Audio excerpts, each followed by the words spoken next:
हमारा समाज इस समय पूरे देश में, विशेष करके उत्तर प्रदेश में जिस मांग को लेकर आगे बढ़ रहा है कि भर राजभर जाति को अनुसूचित जनजाति अर्थात एसटी आरक्षण मिलना चाहिए, तो आज ये मकाम पर पहुंच गए हैं कि वहाँ पे एसटी आरक्षण के लिए सरकार जो है सर्वे कराने पर आ गई है और करीब 3 जिलों में 4 जिलों में सर्वे हो गया है।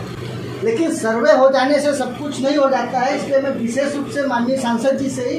वार्ता करूंगा कि भाई सर्वे तो हो गया है, सर्वे की रिपोर्ट भी आ जाएगी, लेकिन जब तक हमारे जनप्रतिनिधि और हमारा समाज प्रेशराइज नहीं करेगा तब तक शायद ही सरकार उसको आगे बढ़ाए।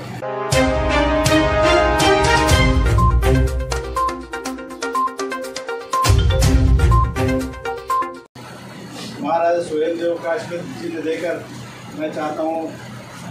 माननीय सांसद जी का स्वागत किया जाए।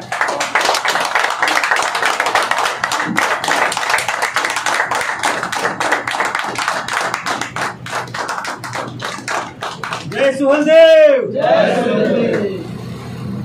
एक बार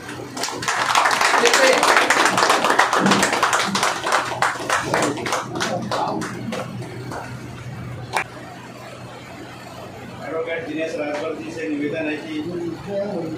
2 शब्द बोले। आप सभी को जय सुहेलदेव। हमारे राष्ट्रीय राजभर सेवा संघ की इस धरोहर, इस कार्यालय पर, जिस कार्यालय को निर्माण करने में आदरणीय हमारे नोटरी साहब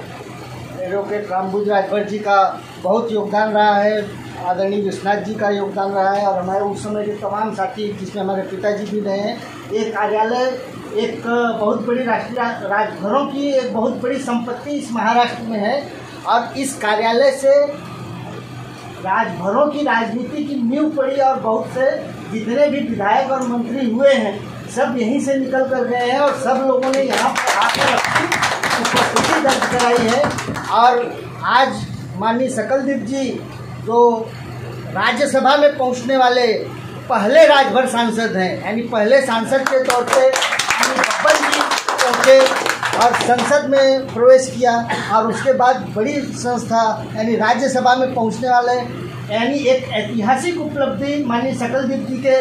व्यक्तिगत तौर पे उनके लिए है और आज उनका भी यहाँ हमारे कार्यालय में आगमन हुआ, इसके लिए हम उनका एक बार स्वागत करते हैं। लेकिन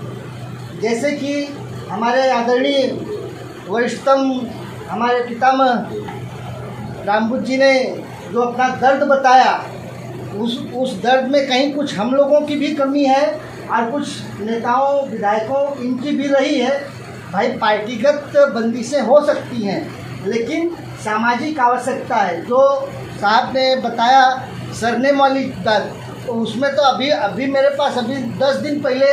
बिरादर की समस्या आई है, तो ऐसी समस्या आती है तो खैर वो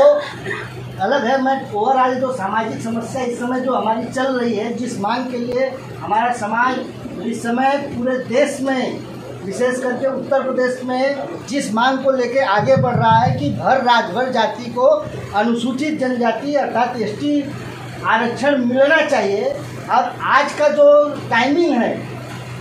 कि उत्तर प्रदेश में भी सरकार एक पार्टी की है और उसी पार्टी की सरकार केंद्र में भी है और दोनों जगह मजबूती के साथ सरकारें हैं, यानी पूर्ण बहुमत की सरकारें हैं, इसलिए वो आसान काम है एक तरह से, यानी सरकार के चाहने पर, हमारे आपके चाहने पर आसान नहीं है, सरकार के चाहने पर। लेकिन कोर्ट में मामला गया और बाकी सब चीज़ें हुई और उसके बाद आज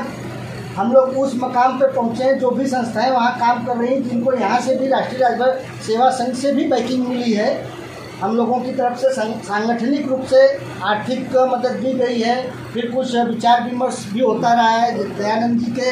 कार्यकाल से लेके अभी तक भी वो सब चीज़ें चल रही हैं। तो आज ये मकाम पर पहुंच गए हैं कि वहाँ पे एसटी आरक्षण के लिए सरकार जो है सर्वे कराने पर आ गई है और करीब 3 जिलों में 4 जिलों में सर्वे हो गया है। लेकिन सर्वे हो जाने से सब कुछ नहीं हो जाता है, इसलिए मैं विशेष रूप से माननीय सांसद जी से ही वार्ता करूंगा कि भाई सर्वे तो हो गया है, सर्वे की रिपोर्ट भी आ जाएगी, लेकिन जब तक हमारे जनप्रतिनिधि और हमारा समाज प्रेशराइज नहीं करेगा तब तक शायद ही सरकार उसको आगे बढ़ाए। इसलिए आप लोग अपने व्यक्तिगत हितों को भी ध्यान रखिए, पार्टीगत हितों को भी ध्यान रखिए, लेकिन उन सबसे ऊपर उठकर समाज के इस बहुत बड़े मुद्दे को हल करने के लिए आप सभी नेता, चाहे भाजपा के नेता हो, चाहे बसपा के नेता हो, सपा के नेता हो, सुबसपा के नेता हो, सभी लोग एक मंच पर आने की कोशिश कीजिए उस मुद्दे के लिए। हम नहीं करते कि एक मंच लगा के भाषण करिए, लेकिन उस मुद्दे पे क्योंकि क्रेडिट तो आपको सरकार को मिल रहा है, तो ये कोशिश कीजिए। दूसरी चीज़ है कि आप सांसद हैं, इसलिए मैं आग्रह है कि संविधान संशोधन करवाने के लिए एक आधा प्राइवेट बिल लाकर जो 1950 वाला मापदंड है उसे 1960 या 70 कराने के लिए आप लोग कोशिश कर सकते हैं। आप अपने पार्टी में या अपने फोरम पर विचार विमर्श कर सकते हैं। लेकिन राजभरों के लिए एक दूसरी जो समस्या है, आज हम जब ओबीसी की लिस्ट में हैं तो उत्तर प्रदेश की ओबीसी की लिस्ट में भर और राजभर दोनों शब्द जुड़ चुका है, लेकिन उत्तर प्रदेश के संदर्भ में जो सेंट्रल सूची है उसमें आज भी सिर्फ भर शब्द है। राजभर शब्द उत्तर प्रदेश के संदर्भ में नहीं है, बिहार के संदर्भ में भर और राजभर अलग अलग जगह पर है, लेकिन उत्तर प्रदेश के संदर्भ में ओबीसी की सूची में, सेंट्रल सूची में राजभर शब्द नहीं है। तो मेरा विशेष तौर से आपसे आग्रह है, क्योंकि आपका सीधे सेंट्रल से ही ताल्लुक है, तो आपसे आग्रह है कि उत्तर प्रदेश के संदर्भ में जो ओबीसी की